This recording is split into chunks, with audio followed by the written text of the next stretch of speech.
నమస్తే welcome to N9 TV Telugu news ముందుగా headlines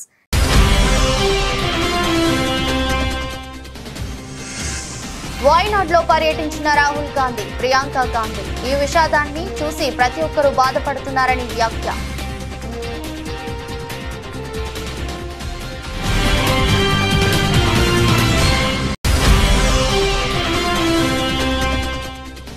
skill university కు సీఎం డిప్యూటీ సీఎం శంకుస్థాపన వర్సిటీతో పాటు 4 సెంటర్లకు శంకుస్థాపన చేసిన రేవంత్ రెడ్డి బట్టి విక్రమార్క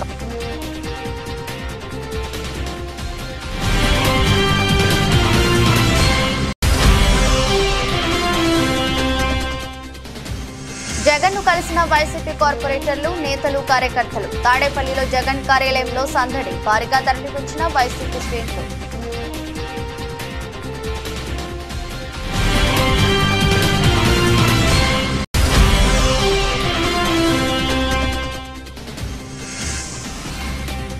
తనకు మంత్రి పదవి ఎవరు భిక్ష కాదన్న బీఆర్ఎస్ ఎమ్మెల్యే హరీష్ రావు పదవి వచ్చినప్పుడు రేవంత్ బీఆర్ఎస్ లో ఉన్నారని వీడియో పోస్ట్ చేసిన హరీష్ రావు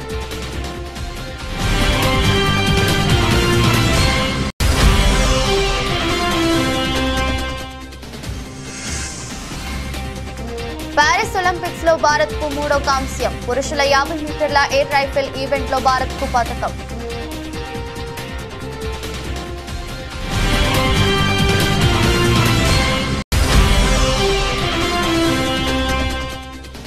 చరిత్రలో తొలిసారిగా 25,000కు ఎగువ ముగిసిన నిఫ్టీ అటు 126 పాయింట్ల వృద్ధితో 81,867 వద్ద ముగిసిన Sensex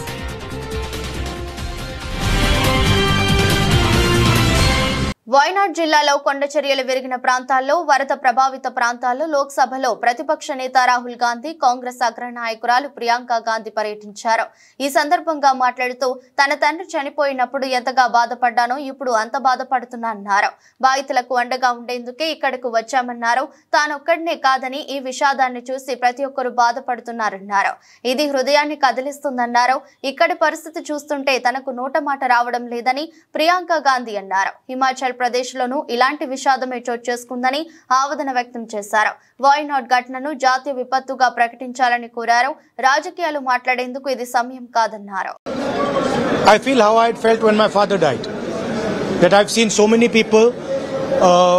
I remember what I felt when my father died, and here people have not just lost a father, they've lost the whole family, entire family, brother, sister, mother, father. So I know what I felt, and this is much worse than that. And it's not one person who's feeling it; it's thousands of people who are feeling it.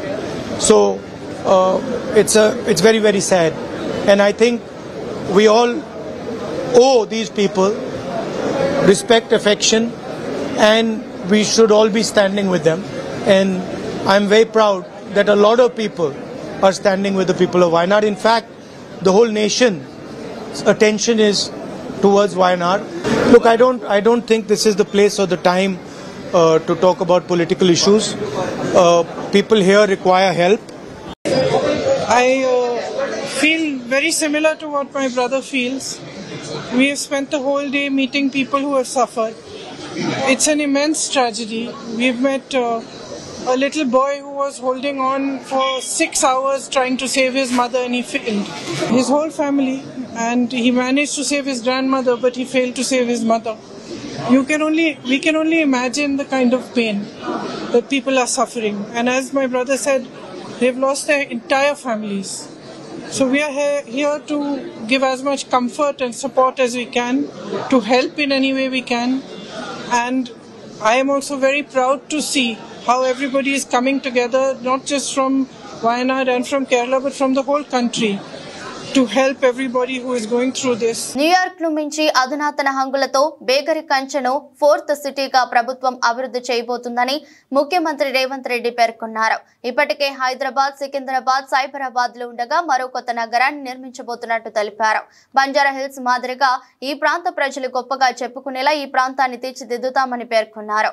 Rangareddy జిల్లా కందుకూరు మండలం మీర్ఖాన్పేటలో young India skill యూనివర్సిటీకి ఉప ముఖ్యమంత్రి బట్టి విక్రమార్క మరో ఇద్దరు మంత్రులతో కలిసి రేవంత్ రెడ్డి భూమి పూజ చేశారు. దీంతో పాటు అక్కడ ఏర్పాటు చేయనున్న advance technology centre, primary health centre, modern school, community centre ఏర్పాటుకు శంకుస్థాపన చేశారు. మొట్టమొదట ఎక్కడైనా అభివృద్ధి జరగాలన్నా, నగరం నిర్మాణం జరగాలన్నా వాళ్ళకి ఇక్కడ విద్యా ఉపాధి అవకాశాలకు సంబంధించి, వైద్యానికి సంబంధించిన మౌలిక వసతులను ఏర్పాటు చేయాల్సిన బాధ్యత ప్రభుత్వం మీద ఉన్నది. ఇవాళ ఇక్కడ ప్రారంభోత్సవం చేసుకున్నది పిల్లల చదువుల కోసం పాఠశాల, అదేవిధంగా ఒక అడ్వాన్స్ టెక్నాలజీ సెంటర్ని, అదేవిధంగా ఒక కమ్యూనిటీ హాలు 2 ఎకరాల మీకు ప్రాథమిక వైద్యాన్ని అందించడానికి ప్రభుత్వ వైద్యశాల 1 ఎకరంలో ఇవాళ కొన్ని కోట్ల రూపాయలతోని ఈడ పనులు ప్రారంభించుకున్నాం. యంగ్ ఇండియా స్కిల్ యూనివర్సిటీకి దాదాపుగా 57 ఎకరాలతోని దాదాపుగా 150 కోట్ల రూపాయలతోని ఇవాళ శిక్షణ ఇవ్వడానికి నిరుద్యోగ యువకులకి ఇవాళ పనులను ప్రారంభించుకున్నాం. స్కిల్ యూనివర్సిటీలో మీకు అడ్మిషన్ వచ్చిందంటే మీకు ఉద్యోగం గ్యారంటీ అని చెప్పి నేను మాట ఇస్తున్నా. హైదరాబాద్ నగరాన్ని నవాబులు కట్టి ఉండొచ్చు, సికింద్రాబాద్ నగరాన్ని బ్రిటిషర్స్తో పాటు చాలా మంది అభివృద్ధి చేసి ఉండొచ్చు, సైబరాబాద్ నగరాన్ని చంద్రబాబు నాయుడు, రాజశేఖర రెడ్డి గారు నిర్మించి ఉండొచ్చు. ఇవాళ 3 నగరాలు వాళ్ళు నిర్మిస్తే 4th సిటీ ఇవాళ బాగరి కంచెను ఫ్యూచర్ సిటీగా మార్చబోతుంది. ఈ వేదిక మీద ఉన్న నా మంత్రివర్గ సహచరులతోటి న్యూయార్క్ నగరానికంటే అధునాతమైన నగరాన్ని ఇక్కడ నిర్మించి చూపిస్తాం. రేపు భవిష్యత్తులో ఈ దేశంలో విదేశాల నుంచి వేలాది కోట్ల రూపాయల పెట్టుబడులు తెచ్చి ఇక్కడ హెల్త్ టూరిజం హబ్ చేస్తాం. తనకు సోనియా గాంధీ మంత్రి పదవి ఇచ్చిందన్న ముఖ్యమంత్రి రేవంత్ రెడ్డిపై బీఆర్ఎస్ సిద్దిపేట ఎమ్మెల్యే హరీష్ రావు తీవ్ర ఆగ్రహం వ్యక్తం చేశారు. తనకు మంత్రి పదవి ఎవరి భిక్ష వల్లనూ రాలేదన్నారు. అయినా తనకు మంత్రి పదవి వచ్చినప్పుడు రేవంత్ రెడ్డి బీఆర్ఎస్ లోనే ఉన్నారని, తన ఊరేగింపులో కూడా ఉన్నారని తెలిపారు. ఈ మేరకు ఆయన ఎక్స్ వేదికగా ట్వీట్ చేశారు. తెలంగాణకు జరుగుతున్న అన్యాయాన్ని ప్రశ్నిస్తూ తాను మంత్రి పదవికి రాజీనామా చేసినప్పుడు కూడా నా వెనకే ఉన్నావు, నిక్కి చూసావంటూ రేవంత్ రెడ్డిని ఉద్దేశించి చురకలంటించారు. ఇదంతా నీ కళ్ళ ముందు జరిగే కాదని ఇవేమీ తెలియనట్లు చిల్లర వ్యాఖ్యలు చేస్తున్నావని మండిపడ్డారు. ఆ రోజు సోనియా గాంధీ కోరిక మేరకే తాము నాటి కాంగ్రెస్ ప్రభుత్వంలో చేరాం, తప్పితే పదవుల కోసం కాదన్నారు. మాజీ ముఖ్యమంత్రి వైసీపీ జాతీయ అధ్యక్షుడు జగన్ ను విశాఖపట్నంకు చెందిన వైసీపీ కార్పొరేటర్లు, పార్టీ నేతలు, రాష్ట్ర వ్యాప్తంగా ఉన్న వైసీపీ కార్యకర్తలు కలిశారు. దాంతో తాడేపల్లిలోని ఆయన కార్యాలయం కోలాహలంగా మారింది. వైసీపీ కార్పొరేటర్లు, వైసీపీ నేతలు నేడు తాడేపల్లిలోని జగన్ నివాసానికి వచ్చారు. జగన్ ను మర్యాద పూర్వకంగా కలిశారు. పార్టీ అధినేతకు శాలువాలు కప్పి సన్మానించారు. పుష్పగుచ్చాలు అందించారు. కొందరు మహిళా నేతలు ఆయనకు రాఖీలు కట్టి ఆశీస్సులు అందుకున్నారు. పలువురు జగన్ కు జ్ఞాపికలు బహుకరించారు. ఈ సందర్భంగా వారితో జగన్ ముచ్చటించారు. ఎన్నికల ఓటమి అనంతరం పార్టీ వైఖరిని వారికి వివరించారు. నిన్న సామాన్యులను కూడా తనను కలిసేందుకు అవకాశం ఇచ్చిన జగన్ ఇవాళ పార్టీ కార్యకర్తలను కూడా కలిశారు. వారితో సెల్ఫీలు దిగారు. వారితో మాట్లాడి ఉత్సాహం కలిగించారు.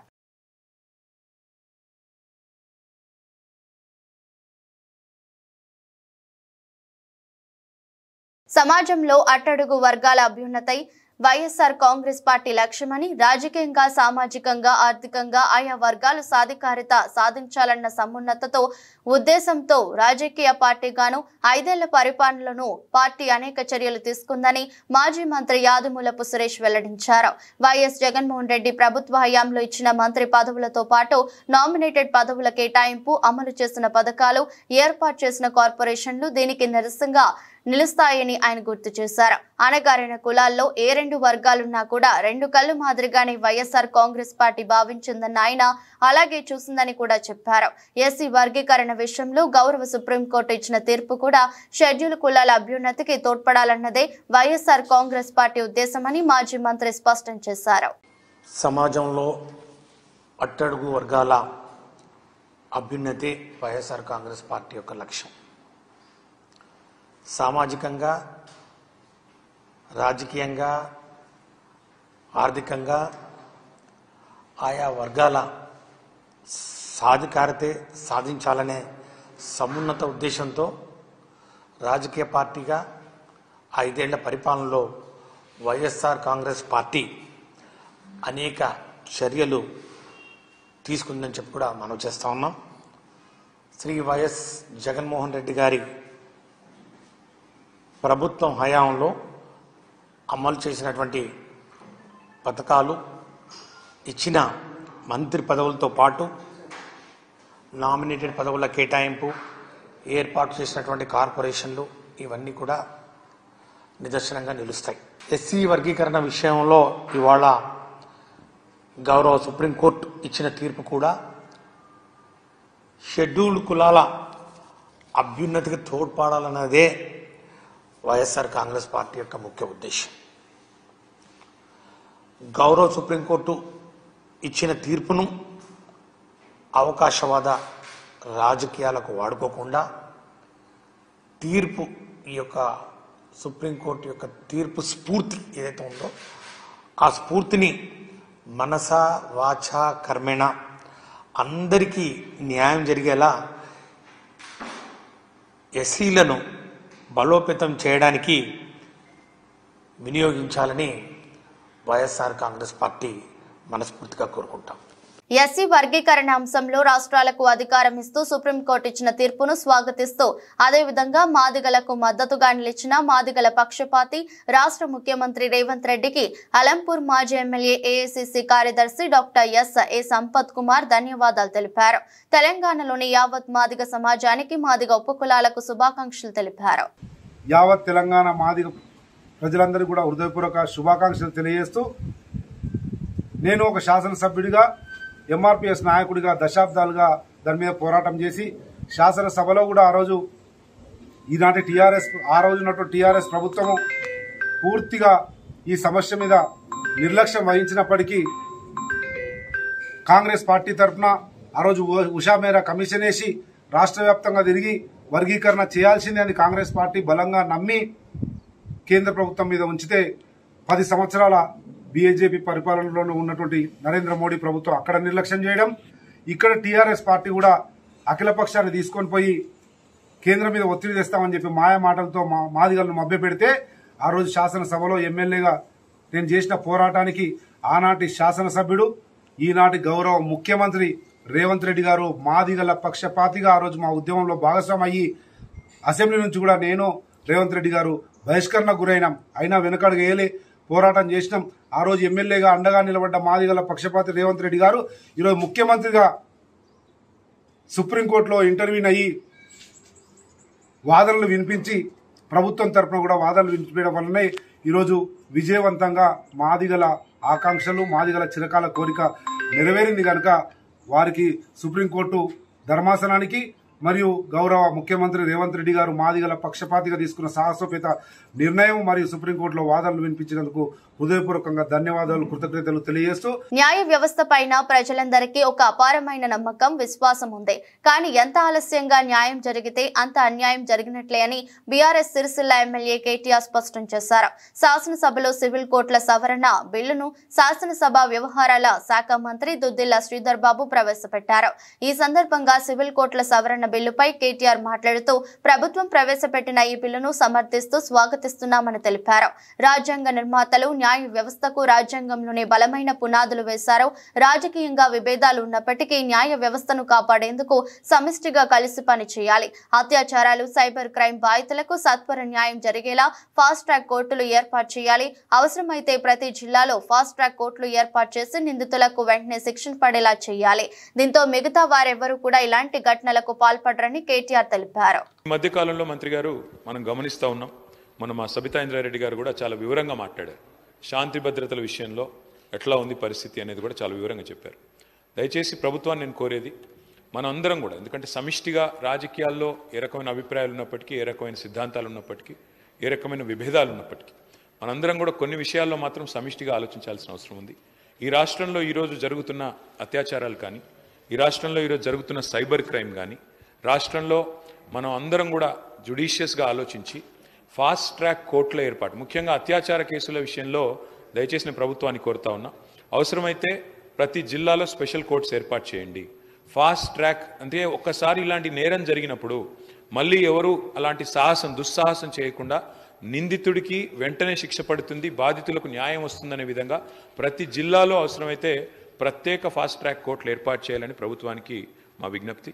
అదే మాదిరిగా అధ్యక్ష, not just in the issue of sexual మొలిస్టేషన్స్ etcetera, but also ఇతర సైబర్ క్రైమ్ విషయంలో కూడా. ఎందుకంటే ఇప్పుడు క్రైమ్ రూపం మారుతోంది. ఇదివరకు మనకు ఎన్నో సెక్షన్స్ ఉన్నాయి అధ్యక్ష పీనల్ కోడ్లో, అవన్నీ కూడా చాలా అవుట్డేటెడ్ అయిపోయినాయి, ఆబ్సలీట్ అయిపోయినాయి. అందుకే కొత్త చట్టాలు కూడా వస్తూ ఉన్నాయి. నేను రాష్ట్ర ప్రభుత్వాన్ని అడుగుతా ఉన్నాను, ఈ మధ్యన కేంద్ర ప్రభుత్వం కొన్ని కొత్త న్యాయ చట్టాలు కూడా తెచ్చింది. అయితే ఈ న్యాయ చట్టాల వల్ల కొంత మనకేమైనా ఇబ్బంది కలుగుతుందో అనే ఒక భయం కూడా కొన్ని వర్గాల నుంచి వ్యక్తం అవుతా ఉంది. ముఖ్యంగా మన తెలంగాణ ఎస్సీ వర్గీకరణకు వ్యతిరేకంగా జమ్మలమడుగు పట్టణంలోని డాక్టర్ బిఆర్ అంబేద్కర్ విగ్రహం దగ్గర మాల మహానాడు సంఘాలు నిరసన కార్యక్రమం చేపట్టారు. ఈ కార్యక్రమంలో రాష్ట్ర మాల మహానాడు వ్యవస్థాపక అధ్యక్షులు రామాజీ ఇమాన్యుయల్, అన్నవరపు కిషోర్ వర్గం, కడప జిల్లా మాల మహానాడు ఉపాధ్యక్షులు బీరు చిన్నయ్య, ఆర్వీపీఎస్ రాష్ట్ర కార్యదర్శి కేసీ పాములేటి, రాజశేఖర్, అవిస, శ్రీనివాసులు తదితరులు పాల్గొన్నారు. ఈ విషయంలో రాష్ట్ర ప్రభుత్వం కానీ కేంద్ర ప్రభుత్వాన్ని పునరాలోచించాలా. ఎప్పుడైనా భారత రాజ్యాంగ ఆర్టికల్ 341 ప్రకారము కలిసి ఉండాలా అనేది ఉంది. ఇది పూర్తిగా రాజ్యాంగానికి విరుద్ధము. ఇది ఈ రాష్ట్రంలో అయితేనేమి, ఈ దేశంలో అయితేనేమి పరిపాలనను ఏదైతే ఎన్నికల వాగ్దానంలో రాష్ట్ర ప్రభుత్వం కానీ కేంద్ర ప్రభుత్వం కానీ హామీలు ఇచ్చినారో ఆ హామీలు అమలు చేయలేకపోయి ఇది ఈ మైండ్ డైవర్ట్ చేసేదానికే ఈ వర్గీకరణ అంశాన్ని తెచ్చి ముందు పెట్టారని మేము అభిప్రాయపడుతున్నాం. ఎందుకంటే సూపర్ 6లో 3 డక్అవుట్ అయినాయి, 1 రన్అవుట్ అయింది. అది ఇంకా ఎంప్లాయర్ ఇవ్వలే, అది డక్అవుట్, అది రన్అవుటా లేకుంటే విన్నా అనేది. ఇదొకటి ఫెయిల్యూరు. అటు కేంద్రంలో ఎన్డీఏ ప్రభుత్వం ఫెయిల్యూరు. ఇవన్నీ జనాలలో వ్యతిరేకత వచ్చింది కాబట్టి అది కప్పిపుచ్చుకునే కోసం ఈరోజు వర్గీకరణ అంశాన్ని తెచ్చిపెట్టారు. నేను ఒక్కటే చెప్తాను మాదిగ సోదరులకు, అయ్యా ఆ రోజు మీరు కారంచేడులో జరిగిన సంఘటనలు గుర్తు చేసుకోండి. ఇది కాదు మనకు ముఖ్యం, సమానత్వం, స్వేచ్ఛ ఇవి ఉండాలా. అమ్మాయిలు ఆత్మరక్షణ కొరకు ఇతరుల మీద ఆధారపడవద్దని, నేటి సమాజంలో ఆత్మరక్షణ కొరకు ప్రతి ఒక్కరూ మార్షల్ ఆర్ట్స్ నేర్చుకోవాల్సిన అవసరం ఎంతైనా ఉందని వేములవాడ ఏఎస్పీ శేషాద్రిని రెడ్డి సూచించారు. రాజన్న సిరిసిల్ల జిల్లా వేములవాడ పట్టణంలోని కేజీబీవీలో ఎస్పీ అఖిల్ మహాజన్ ఆధ్వర్యంలో మహిళల రక్షణ కొరకు నిర్వహిస్తున్న జ్వాల 2 కార్యక్రమంలో భాగంగా స్వీయ రక్షణపై అవగాహన కల్పించారు. ఈ కార్యక్రమానికి ముఖ్య అతిథిగా ఏఎస్పీ శేషాద్రిని రెడ్డి హాజరై విద్యార్థులను ఉద్దేశించి ప్రసంగించారు. ముఖ్యంగా మార్షల్ ఆర్ట్స్ అనేది చిన్నప్పుడు మేము అబ్బాయిలకి అనుకునే వాళ్ళం, లేదు. మరి అన్నిటికన్నా ముఖ్యంగా అమ్మాయిలకే అవసరం, అబ్బాయిలకు అవసరం లేదు. వాళ్ళు ఏమని చేసుకోండి, మనకి మన ఆత్మరక్షణ కోసం ఇంకోరి మీద, అబ్బాయిల మీద డిపెండ్ అవ్వద్దు, ఇంకోరి మీద డిపెండ్ అవ్వద్దు. ఆ మాట కోసం ఎవరి మీద డిపెండ్ అవ్వకూడదు. ఎవరైనా వచ్చారు మనల్ని అసాల్ట్ చేస్తున్నారంటే మనమే ఎదుర్కొని వాళ్ళకి సమాధానం చెప్పే స్టేజ్ లో ఉండాలి. అదే ముఖ్య ఉద్దేశం ప్రోగ్రామ్ది. అందరూ ఈ ఆపర్చునిటీని యూజ్ చేసుకొని ఇది మంచిగా వాడి నేర్చుకోవాలి. ఇప్పుడు చూసాను పిల్లలు, that is really amazing, incredible performance ఇచ్చినారు అందరూ. అది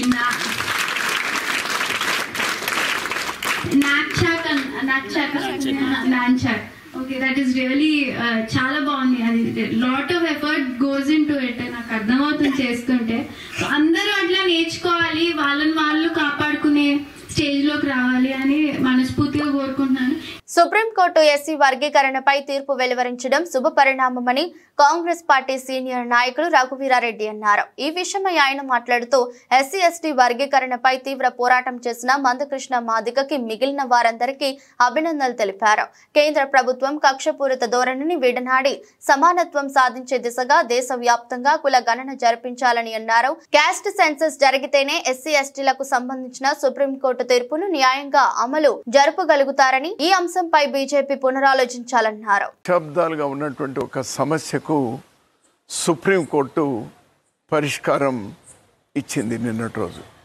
7 ధర్మాసనంలో ఉన్నటువంటి జడ్జీలు ఒక మంచి నిర్ణయాన్ని వెల్లడించినారు, తీర్పునిచ్చినారు.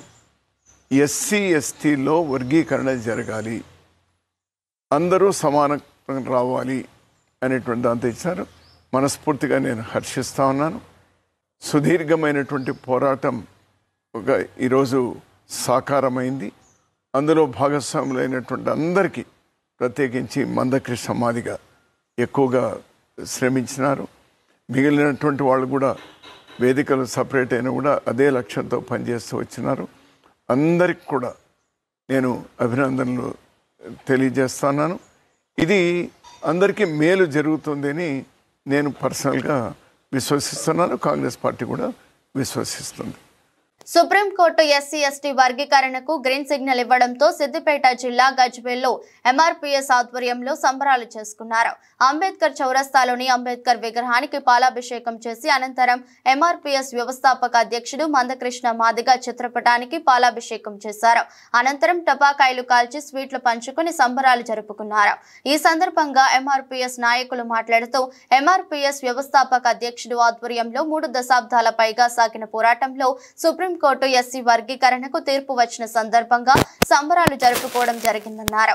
ఈ రోజు చరిత్రలో లిఖించదగ్గ రోజు అని, రాబోయే రోజుల్లో మాదిగలకు మంచి రోజులు రాబోతున్నాయని పేర్కొన్నారు. మాదిగ ఉపకులాలకు మరి ఆగస్టు 1, 2024లో రావడం జరిగిందని చెప్పి మేము ఈ సందర్భంగా వర్ణిస్తా ఉన్నాం. ఎందుకంటే ఒకప్పుడు ఊరికి చివరగా అంటరాని వాళ్ళం, ముట్టరాని వాళ్ళం, చెప్పులు కుట్టేటువంటి జాతి నుంచి ఈరోజు చరిత్ర వేలే స్థాయికి మేము రాబోతున్నామని చెప్పి దీనికి డాక్టర్ బాబాసాహెబ్ అంబేద్కర్ స్ఫూర్తిగా తీసుకొని గౌరవ శ్రీ మందకృష్ణ మాదిగ ఉద్యమ నేపథ్యంలో ఈరోజు మేము ఏబీసీడీ బిల్లును సాధించుకోవడం జరిగింది. అంతేకాదు ఎన్నో ఉద్యమాలు మాదిగలంటే మాదిగల కోసం బతికే చరిత్ర కాదు.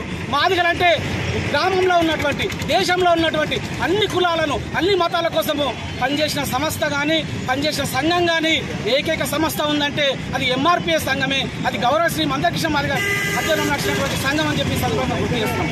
అంతేకాదు ఈ ఆంధ్రప్రదేశ్లో కానీ, తెలంగాణ రాష్ట్రంలో కానీ, భారతదేశంలో కానీ ఈరోజు ఎన్నో సంక్షేమ పథకాలు అమల్లోకి వచ్చాయి. ఆ అమల్లోకి రావడానికి ఎన్నో ఉద్యమాలు, ఎన్నో పోరాటాలు చేసినటువంటి స్ఫూర్తి మాదిగ జాతి. వికారాబాద్ జిల్లా కొడంగల్ నియోజకవర్గంలో సిఐటియు ఆధ్వర్యంలో మధ్యాహ్న భోజన కార్మికులు అంబేద్కర్ చౌరస్తాలో ధర్నా నిర్వహించారు. ఈ సందర్భంగా సిఐటియు నాయకులు చంద్రయ్య మాట్లాడుతూ గత కొన్ని సంవత్సరాల నుండి పాఠశాలల్లో విద్యార్థులకు నాణ్యమైన భోజనాన్ని అందిస్తున్నారని అన్నారు. వీరిని తొలగించి లత 30 సంవత్సరాలు నుండి పాఠశాలల్లో ఎన్ని ఇబ్బందులు వచ్చినా విద్యార్థులకు భోజనాన్ని అందించారని తెలిపారు. రాష్ట్ర ముఖ్యమంత్రి నియోజకవర్గం కొడంగల్లో హరే రామ హరే కృష్ణ అనే ప్రైవేటు సంస్థకు మధ్యాహ్న భోజన ఏజెన్సీని అందించాలని ప్రారంభించేందుకు అన్ని ఏర్పాట్లు చేస్తున్నారు కాబట్టి వెంటనే దీన్ని విరమించుకోవాలని డిమాండ్ చేశారు. 25 లక్షల మందికి కూడా పిల్లలు మేము భోజనాలు చేపిస్తాం, గణమనం నిర్మిస్తామనేటటువంటి గోడం అనేటటువంటి దాన్ని విరమించుకోవాలి. గతంలో మన అక్షయ పాత్ర కూడా అదేవిధంగా ఇదైంది. ఈరోజు ముఖ్యమంత్రి వర్యులకు ఏమో చెప్పి వాళ్ళు హరిరామ హరికృష్ణ ఫౌండేషన్ వాళ్ళు అభ్యపెట్టడాన్ని తీవ్రంగా ఖండిస్తున్నాం సిఐటిగా. ఎందుకంటే ఈ యొక్క ప్రయోగం కేవలం కొడంగల్లోనే ప్రయోగం చేసి ఒక నెల తర్వాత రాష్ట్ర వ్యాప్తంగా దీన్ని ఇంప్లిమెంట్ చేస్తామనేటటువంటి దుర్మార్గం. కాబట్టి దీన్ని రాష్ట్ర ప్రభుత్వం తక్షణం విరమించుకోవాలి. లేకపోతే సిఐటి ఆధ్వర్యంలో రాష్ట్ర వ్యాప్తంగా సమరశీల పోరాటాలు ఈ ప్రభుత్వం మీద చేస్తాం. కాబట్టి ముఖ్యమంత్రి వర్యులు దీన్ని పునరాలోచించి 6 తారీఖు నాడు ఏదైతే ప్రారంభం చేయాలనుకున్నారో దాన్ని వెంటనే విరమించుకోవాలని తెలియజేసుకుంటూ జిల్లా కార్యదర్శి ఈరోజు మొన్న జూలై 28వ తారీఖు నాడు హరే రామ హరే కృష్ణ చారిటబుల్ ట్రస్టుకు ఈరోజు మధ్యాహ్న భోజన కార్మికుల యొక్క పుట్టగొట్టేందుకు, వాళ్ళ ఉపాధి కోల్పోయేటందుకు ఈరోజు కొడంగల్ నియోజకవర్గంలో దాదాపు 500 మంది ఈరోజు మిడ్ డే మీల్స్ కార్మికులు ఉన్నారు. వాళ్ళ పొట్టగొట్టడం కోసము ఈరోజు హరే రామ హరే కృష్ణ ఫౌండర్కి ఈరోజు మేము మిడ్ డే మీల్స్ పథకాన్ని ఈరోజు ఇచ్చేస్తున్నామని చెప్పేసి మా రాష్ట్ర ముఖ్యమంత్రి గారు మొన్న చర్చలు జరపడం జరిగింది. దీన్ని తెలంగాణ రాష్ట్ర వ్యాప్తంగా వికారాబాద్ జిల్లాలో సిఐటి ఆధ్వర్యంలో దీన్ని వ్యతిరేకిస్తూ ఉన్నాం. ఎందుకంటే ఈ 500 మందికి ఉపాధి కరువైతుందని చెప్పేసి సిఐటికు డిమాండ్ చేస్తూ ఉన్నాం. ఇదే మొత్తం రాష్ట్రం మొత్తం మీద ఒకవేళ ఇంప్లిమెంట్ అయితే 50,000 మందికి ఈరోజు మిడ్ డే మీల్స్ కార్మికులు ఈరోజు రోడ్న పడుతున్నటువంటి పరిస్థితి విధంగా ఉన్నది. కాబట్టి ఒక పైపు ఆ ప్రభుత్వం ఈరోజు మెరుగైనటువంటి విద్యను అందిస్తామని చెప్పేసి చెప్తా ఉన్నారు. మెరుగైన విద్యను అందించాల్సినటువంటి బాధ్యత ప్రభుత్వాన్ని. ఎస్సీ వర్గీకరణ అంశంపై సుప్రీంకోర్టు ధర్మాసనం ఇచ్చిన తీర్పు పట్ల రెల్లి కులాల సంక్షేమ సంఘం హర్షం ప్రకటించింది. రెల్లి కులాల సంక్షేమ సంఘం రాష్ట్ర అధ్యక్షులు నీలాపు వెంకటేశ్వరరావు రెల్లి, ముత్యాల పెదబాబు ఆధ్వర్యంలో ఎస్సీ వర్గీకరణకు అనుకూలంగా తీర్పు వచ్చిన సందర్భంగా వేడుకలు నిర్వహించారు. రాజ రాజమండ్రి తాటితోటలోని అంబేద్కర్ విగ్రహానికి పూలమాలలు వేసి నివాళులర్పించారు. ఈ సందర్భంగా వర్గీకరణకు అనుకూలంగా నినాదాలు చేశారు. రెల్లి కులాల సంక్షేమ సంఘం రాష్ట్ర అధ్యక్షులు నీలాపు వెంకటేశ్వరరావు రెల్లి, నగర ఎస్సీసెల్ మాజీ అధ్యక్షులు పొట్లూరు వెంకటేష్ రెల్లి మాట్లాడుతూ ఎస్సీ వర్గీకరణపై సుప్రీంకోర్టు తీర్పు పట్ల హర్షం వ్యక్తం చేశారు. ఈ సందర్భంగా సుప్రీంకోర్టుకు కేంద్ర ప్రభుత్వానికి ధన్యవాదాలు తెలిపారు. సుప్రీంకోర్టు వారికి, కేంద్ర ప్రభుత్వం వారికి ముఖ్యంగా ధన్యవాదాలు. అన్ని మన దళిత కులాల తరఫున ధన్యవాదాలు తెలుపుకుంటున్నామండి. ముఖ్యంగా ఈ రెల్లి జాతికి సంబంధించిన ఈ రెల్లి రిజర్వేషన్ అనేది 1% ఉండేదని మనకి ఆ 1% కూడా 1996 నుంచి 1999 వరకు అమల్లో జరిగింది. అప్పుడు చంద్రబాబు నాయుడు ముఖ్యమంత్రి, వాజ్పేయి గారు కేంద్రంలో గవర్నమెంట్ అండి. అప్పుడు సుప్రీంకోర్టు ఇచ్చిన రిజర్వేషన్ ప్రకారం మనకి రిజర్వేషన్ ఉంది. అప్పుడు 2004 ఎప్పుడైతే కాంగ్రెస్ గవర్నమెంట్ ఎక్కిందో మన పొలాలు, రిజర్వేషన్ పొలాలన్నీ లాక్కున్నారండి. లాక్కొని మనకి అణగారిన జాతికి ఇంకా అణగారింపజేశారు. ఈ రోజున మందాకృష్ణ గారు మాదిగా వారి పోరాటం పుణ్యమాని, మాదిగ జనులు ప్రాణత్యాగాలు పుణ్యమాని, రెల్లి సోదరుల ప్రాణత్యాగాలు పుణ్యమాని, మన పెద్దల సాక్షిగా, మన అమ్మవార్లు పెద్దవాళ్ళ సాక్షిగా ఈ రోజున ఈ యొక్క రిజర్వేషన్ సాధించుకున్నాం. ఈ యొక్క రిజర్వేషన్ మనం సాధించుకోవడమే కాదు, మన పిల్లల్ని, మన భవిష్యత్తు తరాలకి ఉపయోగపడాలి. అందరినీ చదివించండి. ప్యారిస్ ఒలింపిక్స్ లో భారత్ కు మరో పథకం లభించింది. పురుషులు 50 మీటర్ల ఎయిర్ రైఫిల్ 3 పొజిషన్ విభాగంలో భారత్ షూటర్ స్వప్నిల్ కాంస్య పథకం సాధించారు. ఈ ఒలింపిక్స్ లో ఇది భారత్ కు 3వ కాంస్యం. ఇది కూడా షూటింగ్ క్రీడాంశంలోనే లభించడం విశేషం. మహిళల 10 మీటర్ల ఎయిర్ పిస్టల్ వ్యక్తిగత, టీం ఈవెంట్లలో మను భాకర్ ఇప్పటికే 2 కాంస్యాలు కైవసం చేసుకోవడం తెలిసిందే. 8 మంది షూటర్లతో జరిగిన 50 మీటర్ల air rifle 3P final event లో స్వప్నిల్ కుసాలే 451.4 పాయింట్లు సాధించి 3వ స్థానంలో నిలిచారు. 28 ఏళ్ల స్వప్నిల్ కుసాలేకు ఒలింపిక్స్ లో ఇదే తొలి పథకం. ప్యారిస్ ఒలింపిక్స్ లో భారత్ కు పథకం అందించిన స్వప్నిల్ ను ప్రధాని నరేంద్ర మోదీ అభినందించారు. ఈ విజయం ప్రతి భారతీయుడిలోనూ ఆనందాన్ని నింపిందని పేర్కొన్నారు. కాగా తెలంగాణ అమ్మాయి నిఖత్ జరీన్ బాక్సింగ్ ఈవెంట్ లో ఓటమి పాలైంది. మహిళలు 50 కిలోల కేటగిరీలో నిఖత్ జరీన్ చైనా బాక్సర్ యూపు చేతిలో పరాజయం చవిచూసింది. భారత స్టాక్ మార్కెట్ సూచీలు దూసుకెళ్లాయి. మరోమారు జీవనకాల గరిష్టాలను తాకాయి. మార్కెట్లో సానుకూల పవనాలు వీచిన నేపథ్యంలో చరిత్రలో తొలిసారిగా నిఫ్టీ 25,000కు ఎగువన ముగిసింది. ట్రేడింగ్ ముగిసే సమయానికి నిఫ్టీ 59 పాయింట్ల లాభంతో 25,010 వద్ద స్థిరపడింది. అటు సెన్సెక్స్ 126 పాయింట్లు వృద్ధితో 81,867 వద్ద ముగిసింది. గురువారం ఉదయం ట్రేడింగ్ లాభాలతో ప్రారంభమైంది. దాంతో ఆరంభంలోనే సెన్సెక్స్, నిఫ్టీ జీవనకాల గరిష్టాలను అందుకున్నాయి. సెన్సెక్స్ 82,129, నిఫ్టీ 25,078 వద్ద కొనసాగాయి. ఇక Power Grid, NTPC, HDFC Bank, Nestle, Maruti Suzuki, Reliance, Bharti Airtel, JSW Steel, UltraTech Cement లాభాలు ఆర్జించాయి. Mahindra and Mahindra, Tata Steel, Bajaj Finserv, SBI, L&T, Tata Motors గణనీయంగా నష్టాలు చవిచూశాయి. వార్తలు ముగించే ముందు మరోసారి headlines.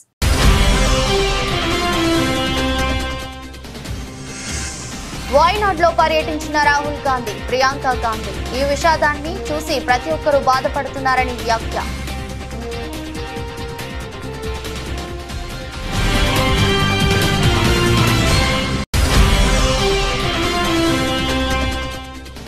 Skill యూనివర్సిటీకు CM, deputy CM శంకుస్థాపన. వర్సిటీతో పాటు 4 సెంటర్లకు శంకుస్థాపన చేసిన రేవంత్ రెడ్డి, బట్టి విక్రమార్క.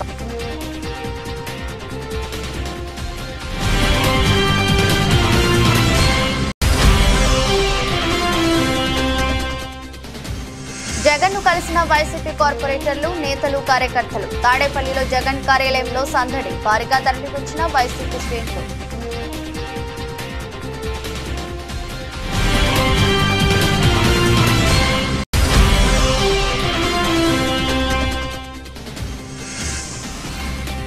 తనకు మంత్రి పదవి ఎవరు భిక్ష కాదన్న బీఆర్ఎస్ ఎమ్మెల్యే హరీష్ రావు. పదవి వచ్చినప్పుడు రేవంత్ బీఆర్ఎస్ లో ఉన్నారని వీడియో పోస్ట్ చేసిన హరీష్ రావు.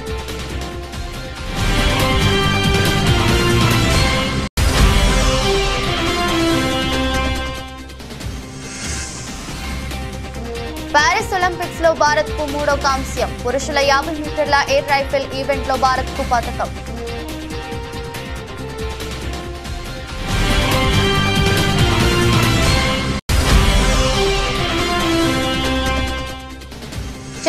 తొలిసారిగా 25,000కు ఎగువ ముగిసిన నిఫ్టీ. అటు 126 పాయింట్ల వృద్ధితో 81,867 వద్ద ముగిసిన సెన్సెక్స్.